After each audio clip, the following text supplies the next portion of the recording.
Fisika SMA kali ini kita akan membahas tentang kinematika, analisis vektor posisi dan kecepatan. Bagaimanakah menentukan besarnya vektor posisi dan vektor kecepatan ini? Ayo ikuti pembahasannya. Let's be smart to learn physics. Kinematika dengan analisis vektor gerak partikel pada suatu bidang datar dua dimensi harus dianalisis dengan menggunakan vektor. Secara umum, besaran gerak seperti perpindahan, posisi, kecepatan, dan percepatan diuraikan atas dua komponen yang saling tegak lurus. Vektor posisi partikel adalah R, dinyatakan dengan R sama dengan XI plus YC, dengan I dan J adalah merupakan vektor satuan pada sumbu X dan sumbu Y. Yang dimaksud vektor satuan adalah vektor yang besarnya satu satuan.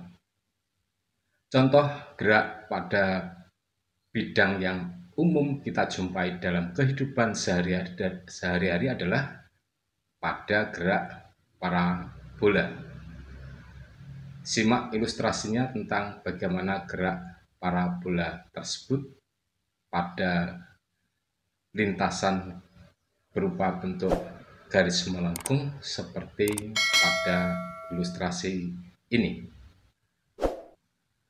Mula-mula kita gambarkan sumbu X dan sumbu Y yang saling tegak lurus berpotongan di titik 0. Kemudian ada sebuah benda mula-mula di titik posisi tertentu di Y. Kemudian dia berpindah posisinya dari posisi awalnya, kemudian dengan dilempar vertikal ke horizontal, arahnya sebesar Vx, posisinya akan menjadi seperti nampak pada gambar ini. Di bendanya pada waktu TT tertentu akan berubah posisi.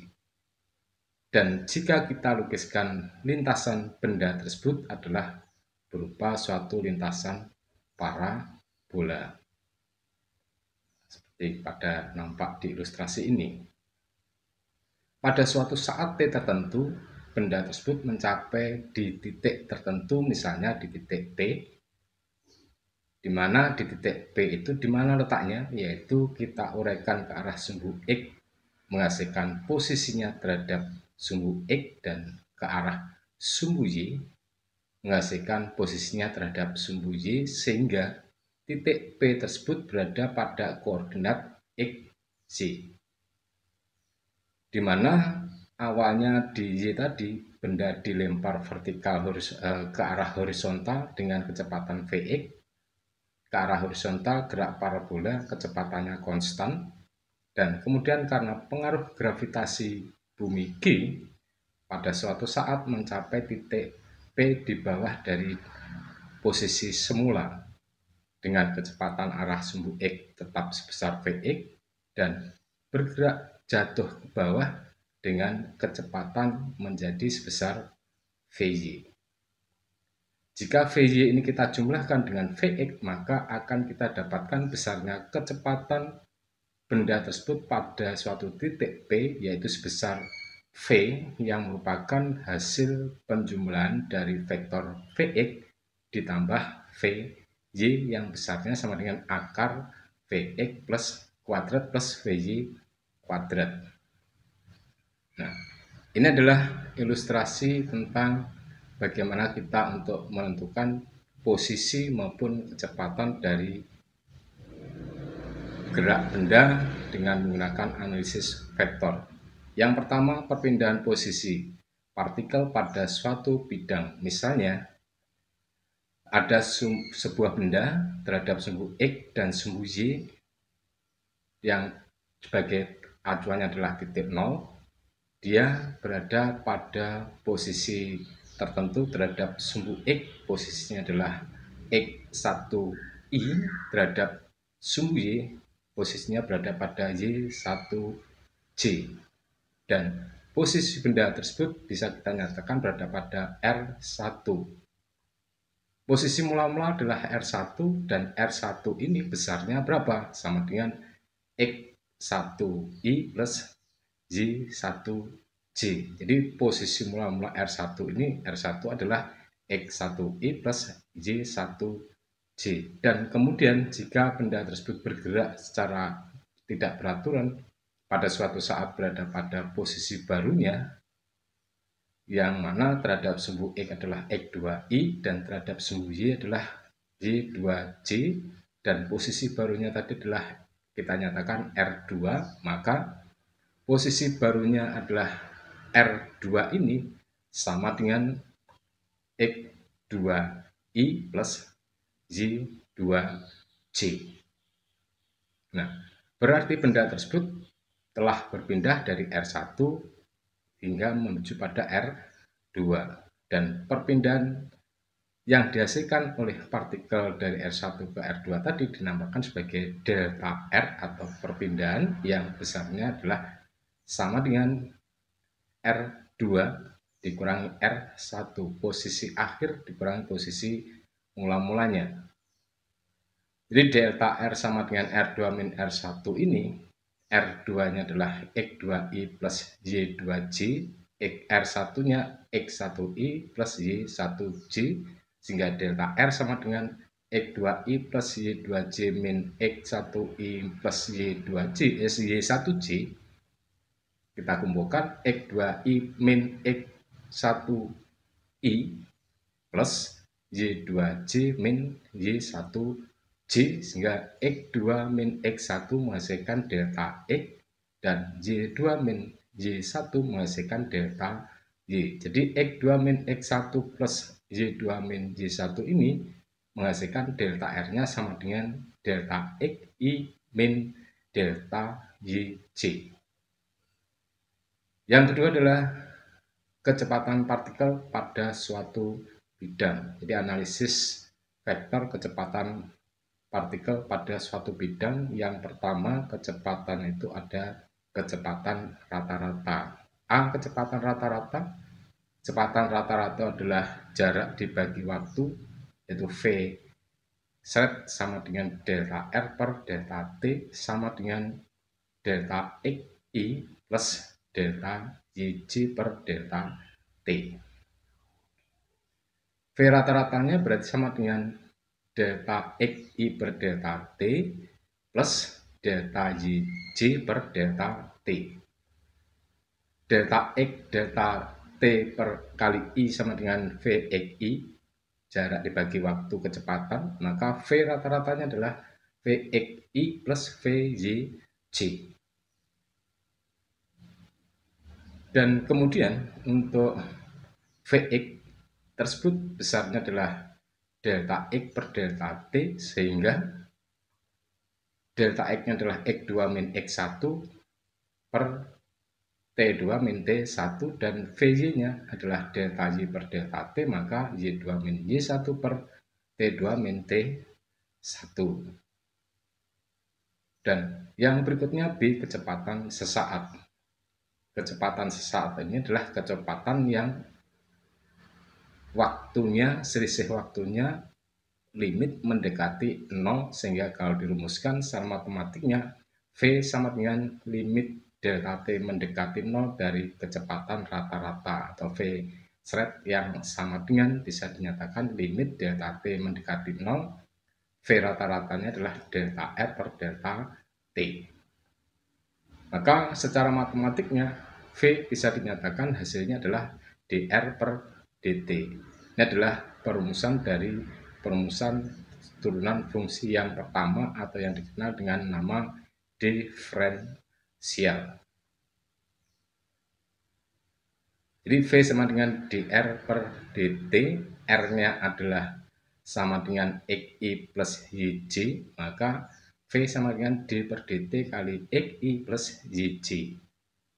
dXI plus D per dt plus DYJ per dt, sehingga V sesaatnya adalah sama dengan Vxi plus Vyj, di mana untuk Vx adalah dx per dt dan untuk Vy-nya adalah dy per dt. Selanjutnya, setelah kita bahas tentang bagaimana menganalisis vektor kecepatan dan posisi ini, kita gunakan untuk menyelesaikan beberapa soal berikut. Yang nomor 1, vektor posisi suatu benda dapat dinyatakan oleh R sama dengan T pangkat 3 min 2T kuadrat I plus 3T pangkat 2 J. T dalam sekon dan R dalam meter. Tentukan A, besar dan arah perpindahan benda dari T sama dengan 1 sekon sampai T sama dengan 3 sekon. Yang B, besar dan arah kecepatan rata-rata benda dari T sama dengan 1 sekon sampai T sama dengan 3 sekon. Dan yang C, besarnya kecepatan benda pada T sama dengan 3 sekon. Diperhatikan kalimat soalnya ya dengan seksama. Oke, kita selesaikan untuk yang pertama A, besar dan arah perpindahannya dari T sama dengan 1 sekon sampai T 3 sekon. Dengan rumus delta R sama dengan R2 min R1. R1-nya adalah T sama dengan 1 sekon. Maka dari soal T kuadrat T pangkat 3 min 2T kuadrat I plus 3T kuadrat J, kita bisa masukkan di sini nanti R1-nya adalah dengan masukkan T-nya 1 menjadi 1 kuadrat plus min 2 kali 1 kuadrat I plus 3 kali 1 kuadrat J. Hasilnya sama dengan min 1I plus 3J. Nah, untuk R2-nya T-nya adalah sama dengan 3 sekon, berarti T2 pangkat 3 min 2T2 kuadrat I plus 3T2 kuadrat ini, T-nya kita ganti dengan 3, maka 3 kuadrat min 2 kali 3 kuadrat I plus 3 kali 3 pangkat 2 J. Hasilnya 3 pangkat 3 adalah 27 dikurangi dengan 2 kali 3 kuadrat 9, 18 sama dengan 9I plus 27J. Maka delta R-nya adalah R2 min R1. R2-nya adalah 9I plus 27J, R1-nya min 1I plus 3J. Berarti delta R sama dengan 9I plus 27J min I1 1I plus 3J sama dengan 10I plus 24J. Jadi besar perpindahan benda dari T 1 sekon sampai T 3 sekon adalah delta R sama dengan akar dari 10I plus 24J ini 10 kuadrat plus 24 kuadrat sama dengan akar 100 plus 576. 100 ditambah 576 adalah 676, maka akar 676 itu adalah sama dengan 26 meter. Kita untuk mencari arahnya kemana? Untuk mencari arahnya kita bisa gunakan perumusan tangen, yaitu tang theta adalah atau tangen itu rumusnya sisi depan dibagi sisi samping Y per X. Maka tang theta sama dengan Y per X sama dengan Y-nya 24, X-nya 10, hasilnya 2,4. Maka arkes tang sama dengan 2,4 itu adalah menghasilkan sudut theta yang besarnya 67,4 derajat. Jadi dengan demikian dapat kita simpulkan bahwa besar perpindahan benda dari T1 sekon sampai T3 sekon adalah 26 meter dan arahnya terhadap sumbu X positif membentuk sudut 67,4 derajat. Kita lanjutkan untuk penyelesaian soal yang B. Besar kecepatan rata-rata benda dari T1 sekon sampai T3 sekon. Kecepatan rata-rata adalah delta R per delta T. Berarti R2 min R1 dibagi T2 min T1. R2 min R1 tadi sudah kita temukan besarnya 10I plus 24J dibagi T2 min T1, berarti 10I per 2 plus 24J per 2. Hasilnya adalah sama dengan 5I per 12J. Jadi 10 dibagi 2, 5, 24 dibagi 2, 12. Maka besarnya kecepatan rata-rata ini adalah sama dengan V, sama dengan akar 5 kuadrat ditambah 12 kuadrat dari 5I plus 12J. 5 kuadrat 25, 12 kuadrat 144, maka menghasilkan akar 169 sama dengan 13, satuannya meter per sekon. Dan untuk menentukan arahnya kemana, tetap menggunakan rumusan tang sisi depan per sisi samping Y per X sama dengan Y-nya 12, X-nya 5 sama dengan 2,4. Maka arc stang 2,4 ini sudutnya adalah 67,4 derajat. Jadi bisa kita simpulkan besar dan arah kecepatan rata-ratanya benda tersebut dari T1 sekon hingga T3 sekon adalah 13 meter per sekon dengan arahnya terhadap sumbu X positif membentuk sudut 67,4 derajat. Dan selanjutnya untuk soal yang C, besar kecepatan benda pada T3 sekon, berarti kecepatan sesaatnya. Kecepatan sesaat tadi rumusnya adalah dr per dt. R-nya sudah kita ketahui tadi, yaitu besarnya T3 min 2T kuadrat I plus 3T kuadrat J. Jadi D per dt dari T pangkat 3 min 2T kuadrat I plus 3T kuadrat J. Untuk diferensial ini cara penggunaannya adalah T pangkatnya itu dikurangi 1, faktornya dikalikan dengan pangkat yang belum dikurangi dengan 1. Jadi misalnya T pangkat 3 turunan pertamanya adalah 1 kali 3 T pangkat 3 min 1, sehingga hasilnya adalah 3T pangkat 2. Sedangkan untuk 2T pangkat 2 adalah faktornya 2 dikalikan pangkatnya 2 jadi 4, T-nya pangkat 2 dikurangi 1 jadi T pangkat 1 dan seterusnya, sehingga menghasilkan 3T kuadrat min 4T I plus 6T J. Jadi 3 kali 2 adalah 6, T pangkat 2 dikurangi 1, pangkatnya menjadi T pangkat 1, sehingga cukup dituliskan 6T J. Jadi 3T kuadrat min 4TI plus 6TJ ini, jika kemudian kita masukkan nilai T-nya adalah sama dengan 3 sekon, maka kita dapatkan 3 kali T-nya 3 pangkat 2 min 4 kali T-nya 3I plus 6 kali T-nya 3J. Jadi 3 kali 3 kuadrat 9, 27, min 4 kali 3 adalah 12I, plus 6 kali 3 adalah 18J, sehingga hasilnya adalah sama dengan 15I plus 18J.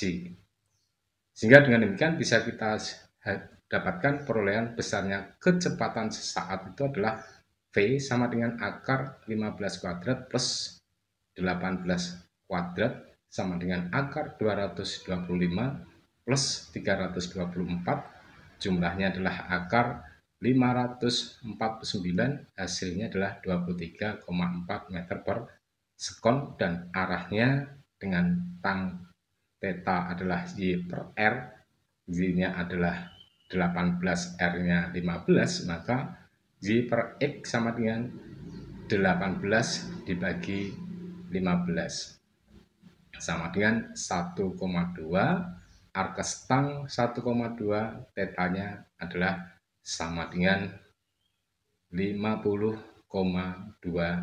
derajat. Jadi dengan demikian dapat kita simpulkan besarnya kecepatan sesaat pada T sama dengan 3 sekon ini adalah sebesar 23,4 meter per sekon dan arahnya terhadap sumbu X positif membentuk sudut 50,2 derajat. Nah, ini adalah penyelesaian soal yang nomor 1. Oke, kita lanjutkan untuk contoh soal penyelesaian nomor 2. Pada soal nomor 2 ini, soalnya berbunyi sebagai berikut. Sebuah mobil mainan bergerak pada suatu lapangan yang terletak pada bidang X dan Y. Posisi awal mobil adalah pada koordinat 3,0, berarti X-nya 3, Y0-nya adalah 0 meter.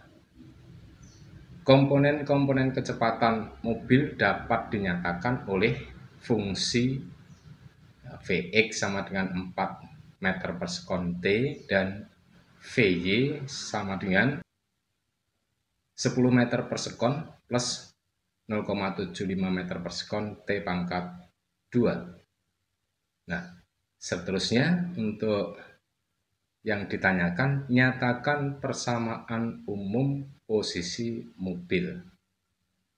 Yang B, tentukan posisi mobil pada T sama dengan 2 sekon. Oke, kita selesaikan untuk soal nomor 2 ini. A, persamaan umum posisi mobil. X sama dengan X0 plus integral Vx dt. Jadi kita diketahui kecepatannya, untuk menentukan posisi maka penyelesaiannya dengan menggunakan perumusan integral atau fungsi turunan yang kedua. Jadi dari soalnya X0-nya 3 plus integral Vx-nya 4 T dt. Maka X 3 plus 2T pangkat 2. 2T pangkat 2 itu T asalnya pangkat 1 ditambah 1 sama dengan T pangkat 2. 4 dibagi pangkatnya 2 menjadi 2. Jadi X adalah sama dengan 3 plus 2T pangkat 2. Sedangkan pada arah sumbu Y-nya kita gunakan dengan persamaan Vy sama dengan 10 meter per sekon plus 0,75 meter per sekon T pangkat 2, sehingga Y sama dengan Y0 plus integral Vy dt. Y0-nya adalah 0 plus integral 10 plus 0,75 T pangkat 2 dt. Hasilnya 10 dibagi 1 T pangkat 1 plus 0,25 kali T pangkat 3. Maka untuk R sama dengan XI plus YJ. R sama dengan 3 plus 3T kuadrat I plus 10T plus 0,25T pangkat 3J meter. Ini adalah hasil persamaan umum untuk posisi mobil. Jadi persamaan umum posisi mobil adalah R sama dengan 3 plus 2T kuadrat I plus 10T plus 0,25T pangkat 3J. Oke, kita selesaikan untuk yang B. Posisi mobil pada T sama dengan 2 sekon. R sama dengan 3 plus 2T kuadrat plus 10T plus 0,25T pangkat 3J. T-nya 2, maka menjadi 3 plus 2 kali 2 kuadrat I plus 10 kali 2 plus 0,25 kali 2 pangkat 3J. 3 plus 2 kali 2 pangkat 2 adalah sama dengan 3 plus 8I. 10 kali 2 plus 0,25 kali 2 pangkat 3 adalah 8. Hasilnya adalah 20 plus 2J. Jadi 3I plus 8I plus 20 plus 2J, hasilnya adalah 11I plus 22J meter. Jadi dengan demikian pada T sama dengan 2 sekon, maka posisi mobil berada pada R sama dengan 11I plus 22 J meter. Demikian pembahasan fisika SMA tentang kinematika, analisis vektor posisi dan kecepatan. Semoga dapat membantu belajar fisika Anda. Ayo pintar belajar fisika. Salam fisika, maju bersama, sukses untuk Anda. Wassalamualaikum warahmatullahi wabarakatuh.